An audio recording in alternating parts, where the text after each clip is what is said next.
It started like any other quiet afternoon patrol in Fairview, a sleepy little town that looks like it's hiding nothing but calm. Neatly trimmed lawns, silent mailboxes standing guard like sentinels. But as Officer Jake Turner and his German shepherd, Rex, strolled down Birch Avenue, something snapped in the air, like a secret sliding just out of reach. Jake's gut told him to pay attention, and Rex, always the quiet sentinel, seemed to feel it too. Across the street, Jake spotted a man walking fast, dragging a small boy beside him. The man, mid-50s, sharp in an olive trench coat, hair slicked back like he'd stepped out of a noir film, held the boy's hand tightly. The kid was about 6, blonde, dressed too neatly like someone had dressed him in a nightmare rather than clothes. Carrying a red fox-shaped backpack. The boy didn't bounce or play like kids do. He just walked, lips pressed shut, eyes empty. Then, in a blink, the boy flicked 3 fingers behind his back, an almost invisible, silent SOS. Jake's heart skipped. That signal, 3 fingers, palm inward, was something he'd learned in training. A secret call for help from kids trapped in silence, victims of trafficking or worse. Rex stiffened beside him, letting out a low growl, alert but calm. The man tugged the boy, urging him into a shadowed alley, disappearing behind a wall of red bricks. Jake wanted to run after them, but stopped himself. No proof yet, just that haunting gesture.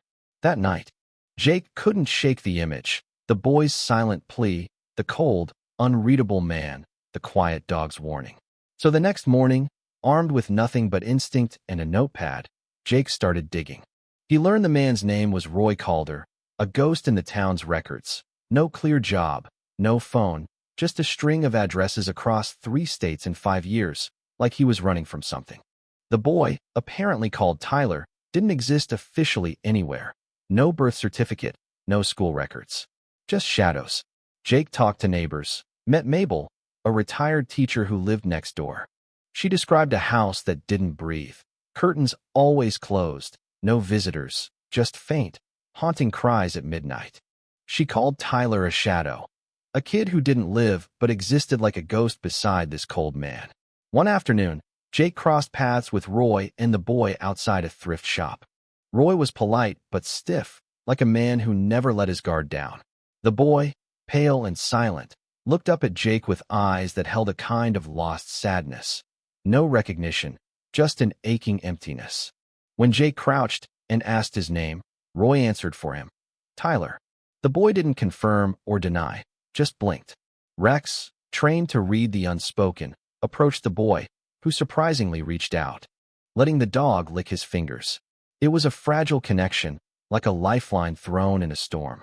That night, Jake stayed up, poring over cold cases, searching for a missing boy matching Tyler's description. A blonde kid with a fox backpack and a faint maple leaf-shaped birthmark behind his ear. He found Maxwell Lorne, missing from Boulder for years.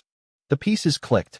Maxwell, lost in silence, trapped under a new name. Jake called Maxwell's mother, Jenna, whose voice broke like glass when he said he might have found her son. She spoke of bedtime stories, one about a dog named Archer that Maxwell loved. The boy, it seemed, hadn't forgotten that name. Jake kept watch, planting listening devices around Roy's house. One night, he caught whispers, the boy's weak voice begging, "Mama, can you hear me?" And Roy's cold commands trying to erase Maxwell's identity, forcing him to become Tyler. Archer, the dog from the stories, was no longer just a symbol. He was Rex, Jake's loyal partner, the dog who saw what others missed. When Jake finally had enough evidence, the raid came swiftly. The basement was a horror frozen in time, Maxwell bound, silent but alive. Roy didn't resist arrest. His eyes held a strange calm, like a man who believed he was doing right by breaking a child's soul. Maxwell clung to Rex, burying his face in the dog's fur, the first sign of trust, of life, in a long time. Outside, the snow fell silently, washing the dark shadows from the street. But not from the hearts of those who'd lived the nightmare. Detective Laura Hayes arrived with a leather-bound journal from under Roy's mattress, pages filled with obsession. The name, Elijah, written over and over, a man haunted by loss and trying to rewrite the past with broken children. In the days that followed, Maxwell began to heal, slowly speaking his name, drawing pictures of a brave dog under starlit skies. Jenna, his mother, held him close, tears mingling with hope. Jake refused a promotion, choosing to stay in Fairview, guarding the fragile threads of recovery. Rex earned a silver medal, not just for bravery, but for hearing the silent calls no one else could. This story isn't just about rescue. It's about listening to the quietest voices, about instinct, loyalty, and the fierce power of second chances. So now I want to ask you, what do you think? Where do you stand when silence hides the truth? Share where you're watching from. And if you believe every child, every silent soul, deserves to be found and heard. Hit subscribe if you want to see more stories that remind us what it means to truly listen. Because sometimes, the smallest voice needs the sharpest ears, and sometimes, miracles come on 4 legs with a badge.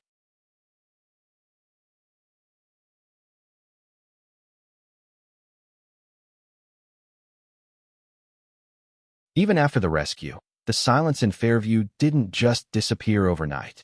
Sometimes, silence is heavier after it's been broken, like the quiet that follows a storm when everything is still. But you know the earth has shifted beneath your feet. Jake Turner found himself haunted by more than just the case. Nights were the hardest. He'd lie awake, Rex curled at his feet, replaying that basement scene, the boy's trembling hands, Roy's cold stare, the way the air smelled of bleach and fear. But also, the moment Maxwell finally looked up at Rex. That fragile spark of hope. The town began to stir slowly, neighbors whispering behind curtains, children playing a little louder, dogs barking at new faces. But Jake knew the scars ran deep. He met Jenna one afternoon at the Willow Creek Recovery Center, where Maxwell was now learning to be a kid again, free from shadows. Jenna's eyes told the whole story. Years of silence, broken dreams, and a fierce, stubborn hope that refused to die. She told Jake about the nights she imagined Maxwell somewhere out there, waiting to be found. About the bedtime stories, the songs she sang, and the countless prayers whispered into the dark. She's healing, Jake, Jenna said softly, her voice trembling but steady. But the road ahead, it's long. And it's scary. Jake nodded, knowing the truth in her words. Rescue was just the beginning. Recovery was the mountain ahead. Meanwhile, Rex became more than a partner. He was a symbol of hope. Kids at the center drew pictures of the black and tan German shepherd who had listened when no one else did. Staff called him a guardian, a bridge between broken worlds. One evening, Jake walked through the birch-lined paths around the center, the crisp autumn air carrying the scent of fallen leaves and distant memories. He found Rex sitting patiently beside a wooden bench, watching the sunset paint the sky in fiery oranges and purples. "You did good, buddy," Jake said, kneeling beside him. Rex leaned into his hand, eyes soft but alert. "We saved a kid, but there's so many more out there, waiting to be heard." That night, Jake sat with Detective Laura Hayes, poring over reports from other towns. The shadows stretched far beyond Fairview's borders. He realized this wasn't just one broken man's story. It was a reflection of a system failing the quietest, the smallest. "Sometimes," Laura said, "the hardest part is knowing when to fight and when to listen." Roy Calder? He was a monster, but he was also a man broken by grief and ghosts. Jake exhaled deeply. "I just hope Maxwell never has to face those ghosts again." As the first snowflakes of winter began to fall, Fairview slowly embraced a fragile peace. Maxwell's drawings filled the center's walls, bright stars, strong dogs, and sunny days ahead.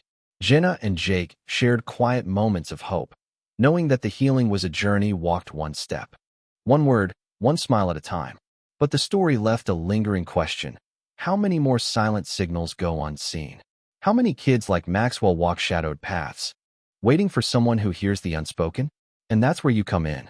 When you see silence, will you listen? When you sense something's wrong, will you act? Because sometimes, saving a life begins with noticing what others ignore. If this story touched you, share it. Talk about it. Let's make sure the silent get heard, the unseen get found, and the forgotten get a chance to be whole again.